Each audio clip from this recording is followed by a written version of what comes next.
troisième livre, un recueil de nouvelles, Causa Mentale de Jean Ivan. Avant de parler du recueil, je vais vous parler de l'auteur et incidemment de quelque chose. Vous savez que l'édition littéraire belge a toujours été barrée par le grand voisin parisien. Je dirais même pas français, mais parisien. Et que nous avons toutes les peines du monde à exister dans les librairies, dans la presse, dans la bibliothèque, et donc forcément dans le lectorat, à côté de Galli-Grasseuil, Larbin-Ficelle et j'en passe. Sauf à certaines époques et pour des raisons bien particulières. Par exemple, au XIXe siècle, en plein empire napoléonien, Napoléon le Petit, comme disait Victor Hugo, la censure française était telle que tout ce qui était susceptible d'être pris pour une critique venait se faire publier à Bruxelles. Et c'est comme cela, beaucoup l'ignorent, que les Misérables de Victor Hugo ont été publiés ici, à Bruxelles.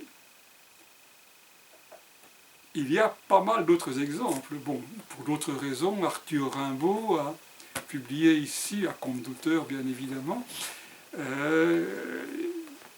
Donc nous avons eu des marges de quelques années où Bruxelles brusquement devenait le lieu où on publie ce qui est atypique.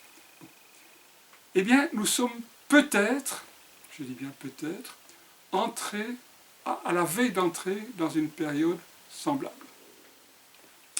Et je vais vous illustrer ça avec Jean Ivan. Jean Ivan est un grand écrivain parisien, qui a eu vraiment une célébrité en France. Il a une quinzaine de livres à son actif, qui ont été publiés chez Flammarion, chez Grasset, chez d'autres éditeurs, à la fin chez Pierre-Guillaume Deroux, et depuis le décès de Pierre-Guillaume Deroux, Jean Ivan est sans éditeur.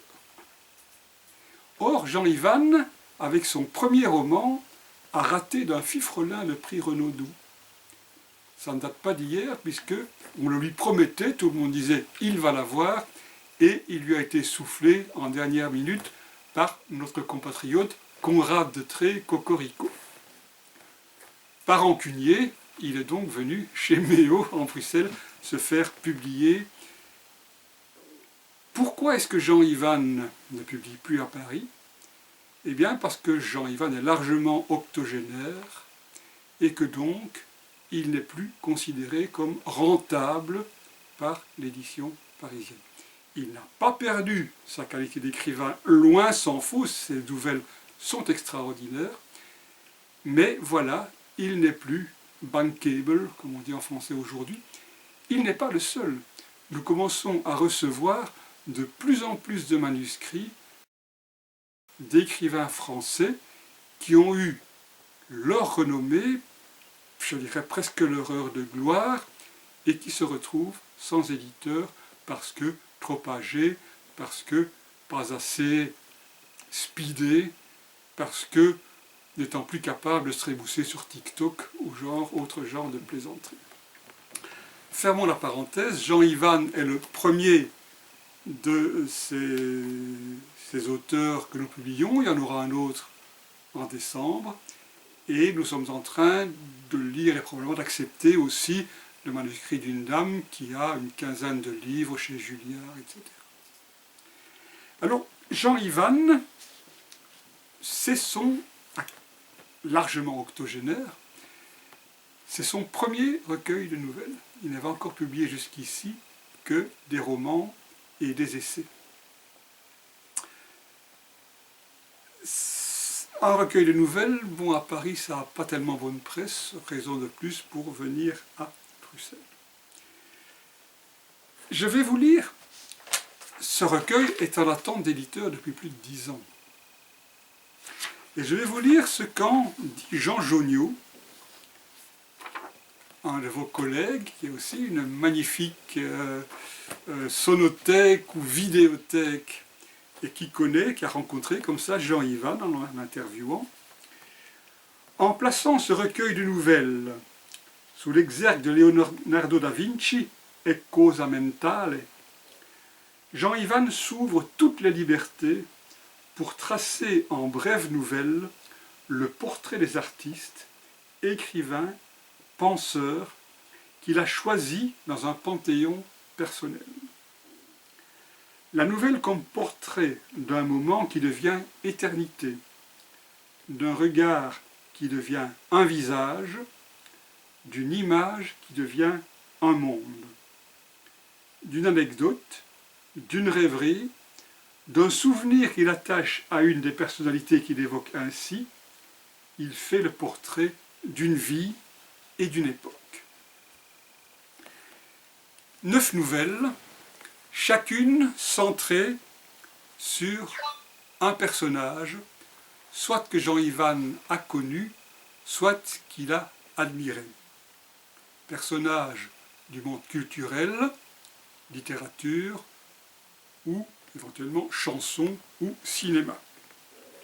Parmi eux, bien évidemment, je crois que tout le monde aura reconnu Gainsbourg, mais aussi Woody Allen, mais aussi Eugène Ionesco, mais aussi Samuel Beckett et pas mal d'autres. Alors, ce ne sont pas des nouvelles qui racontent vraiment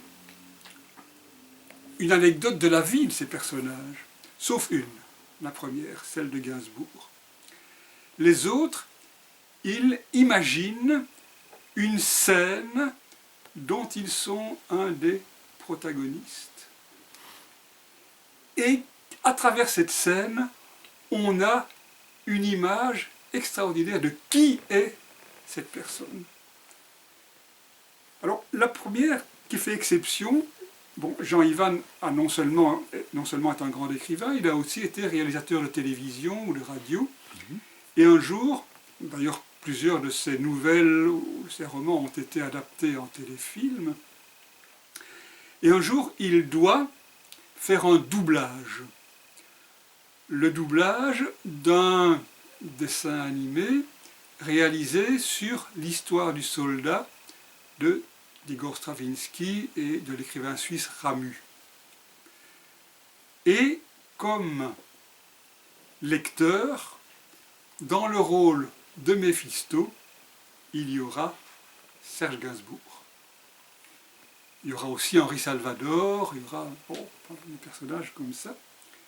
Alors Gainsbourg, on le lui a suggéré, au départ il n'est pas tellement pour, non qu'il n'apprécie pas Gainsbourg, que du contraire, mais parce que Gainsbourg n'a aucune expérience de cela, et qu'il a quand même sa réputation de personnage un tantinet bordélique. Or, Gainsbourg va se révéler quelqu'un d'extrêmement docile, qui écoute tout ce qu'on lui dit, qui comprend tout de suite ce qu'on veut de lui, et finalement ce sera un charme, cet enregistrement. Il le raconte dans une nouvelle, mais pas une narration suivie, il donne des flashs sur ce que dit Gainsbourg, ce que fait Gainsbourg. Il parle de cette émission télévisée au Grand Échiquier, si je ne m'abuse, où Gainsbourg se fout de la gueule de Guy Béard. Tout ça est évoqué dans une espèce de patchwork d'instants extraordinaires. Je ne vais pas vous les raconter toutes, c'est impossible. Par exemple, Ionesco, on connaît Ionesco, il place Ionesco au petit déjeuner, alors qu'il va devoir aller à une séance de l'Académie française et qu'il n'en a pas du tout envie, mais qui, comme chaque matin, impose à son épouse, qui lui sert un plantureux petit déjeuner, de lui donner 10 bonnes raisons de vivre jusqu'au lendemain.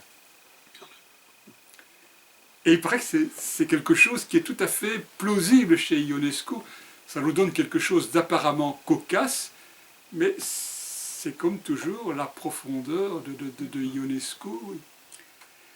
Samuel Beckett, lui, il vit en face de la prison et il dialogue par signes avec quelqu'un qui est derrière les barreaux de l'autre côté.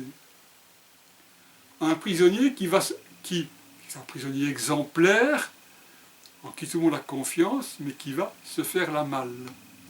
Et du coup, les matons vont débarquer chez Ionesco, chez Beckett, en se disant qu'il est à la base de cette évasion. D'où le titre « Dessine-moi un maton ». Bon, je ne vais pas en raconter plus. Ce sont 9 portraits de grands personnages culturels croqués de façon à la fois fantaisiste et profonde dans une langue à la fois simple et éblouissante. C'est un grand livre, vraiment, et honte à l'édition parisienne de ne pas l'avoir accepté, et cocorico chez Méo, qui vous donne l'occasion de découvrir ce chef-d'œuvre.